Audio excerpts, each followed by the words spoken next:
Hola, hola y bienvenidos al podcast Todo Acerca de Queen.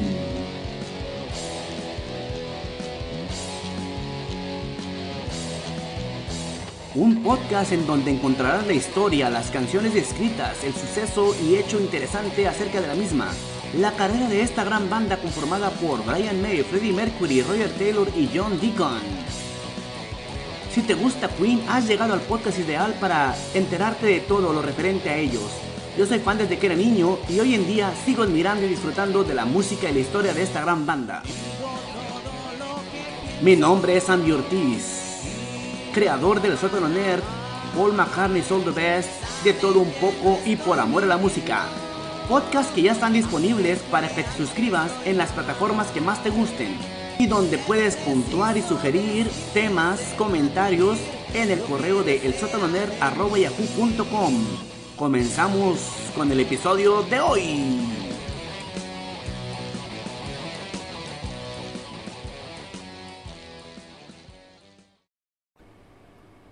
Hola, hola, así estamos en esta emisión de Todo Acerca de Queen.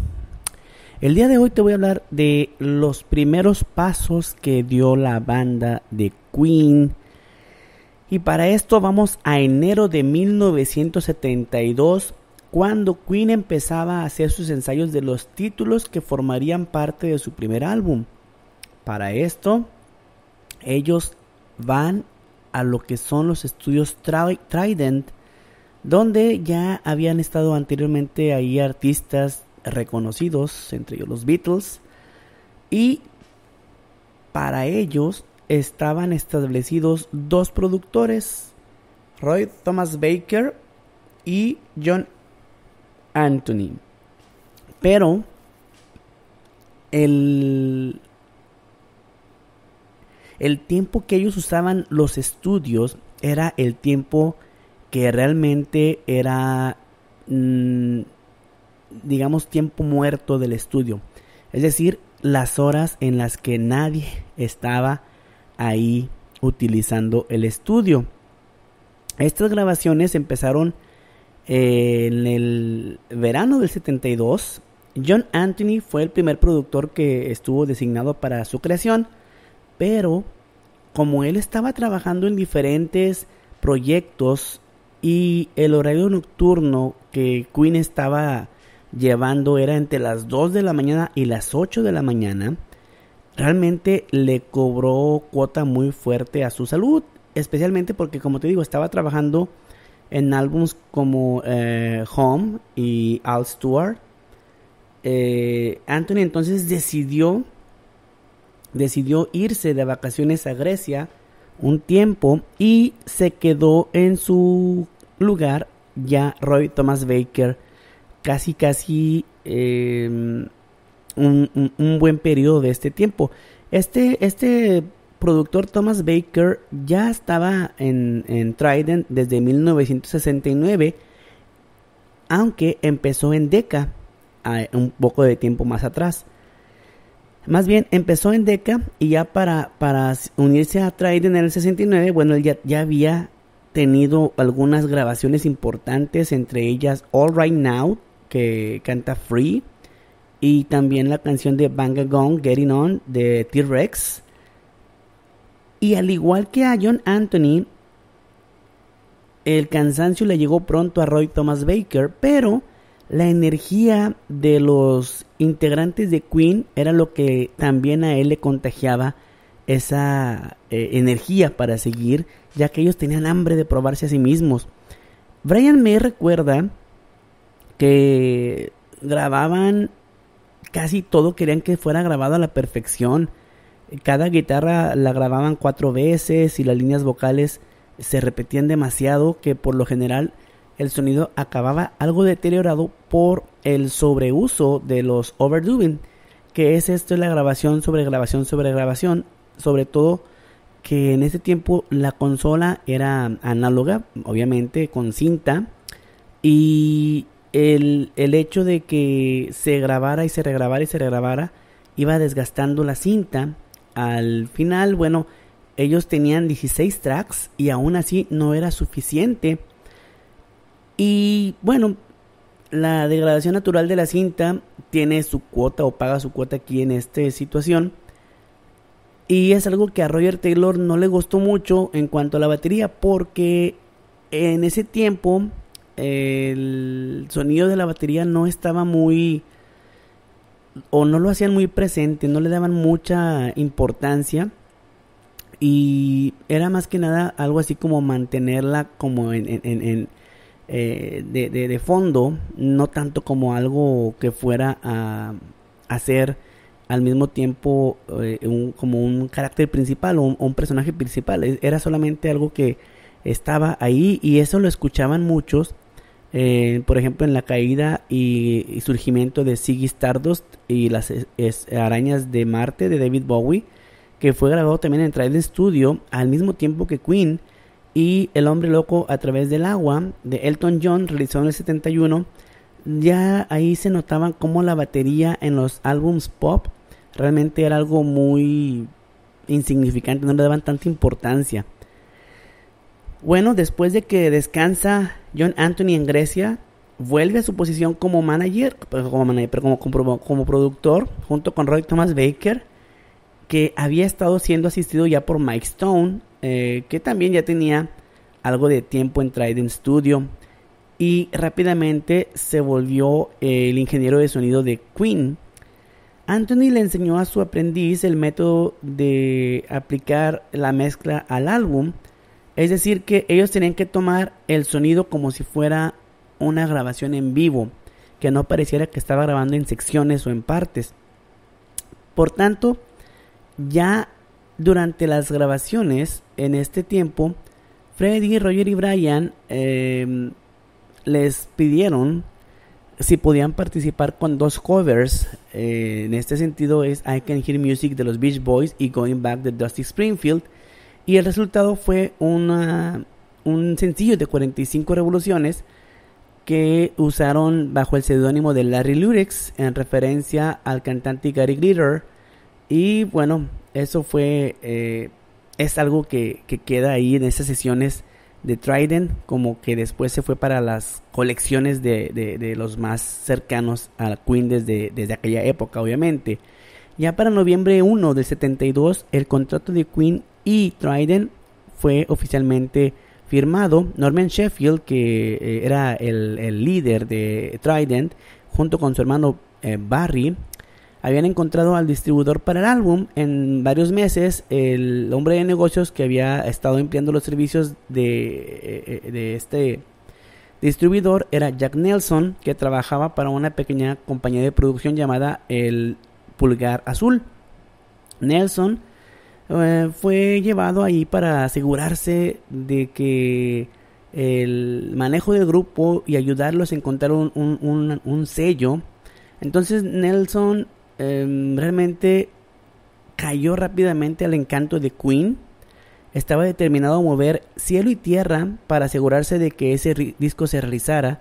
Norman Sheffield además trabajó muy cerca a la compañía productora de B. Feldman Company, a quien le confió el catálogo de Queen. Esta compañía, el director es Ronnie Beck, y él tenía la tarea de asegurarse una amplia publicación de las canciones del grupo a través de diferentes medios a su disposición, y obviamente era remunerado por llevar la parte de lo que era el copyright y asegurarse de que Queen en todo momento estuviera involucrado con este publicista o publicador.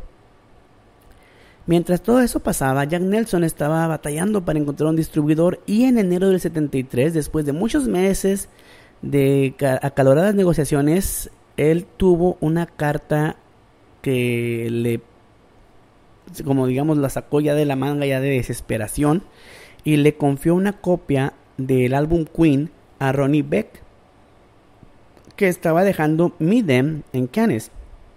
Esta marca de música internacional, bueno, mostró que era la última oportunidad que podía tener Queen para lograr estar con un sello. Este señor Beck le dio la grabación a Roy Featherstone, director artístico de EMI, quien después recordaría que al escuchar el álbum entre cientos de cassettes que recibió de Meet Them, ninguno le había llamado la atención hasta ese momento. Así es que en la búsqueda de nuevos talentos para su sello, Featherstone se sorprendió de los tracks que escuchó. Inmediatamente le envió un telegrama a Sheffield diciéndole que ya no mandara más contratos, que ese grupo le había llamado la atención. Y finalmente estas estrellas llamadas Queen tendrían un contrato entre Trident, Queen y EMI en marzo del 73. La compañía que los grabó relanzó el álbum en el Reino Unido y el resto de Europa, y una opción era colocarlo en Norteamérica vía el sello Elektra. Por eso, si tú tienes alguna copia de los álbums en cassette o en CD o obviamente en vinil, en el disco de vinil, en la grabación de vinil, vas a encontrar que muchas veces no viene EMI, sino que viene más bien Elektra. Si tiene el sello de EMI es porque es de allá de Inglaterra, y si tiene el sello de Elektra es porque fue distribuido en los Estados Unidos. Y ya lo que llamó la atención más fuertemente de estas personas de Elektra fue que un concierto en abril 9 del 73, Jack Holzman no estaba muy convencido de lo que hizo Queen. Sin embargo, la música sí le gustó, y bueno, Elektra sería la distribuidora en tierra norteamericana. Gracias al trabajo de Phil Reed, quien servía como administrador de radio para Beth Feldman y Company, Queen tuvo un lugar en el programa de Sound of the 70s, que era un programa en el estudio 1 de la BBC, y ahí tocaron canciones como My Fairy King, Keep Yourself Alive, Doing Alright y Liar. La sesión fue producida por Bernie Andrews y el sonido de ingeniero que era John Etchells, quien después estaría en los controles de la producción de Live Killers en el 79. Esta aparición en la BBC le dio al grupo una publicidad muy buena para la promoción de su álbum. El grupo obviamente tomó ventaja de ese momento para perfeccionar su imagen en el escenario.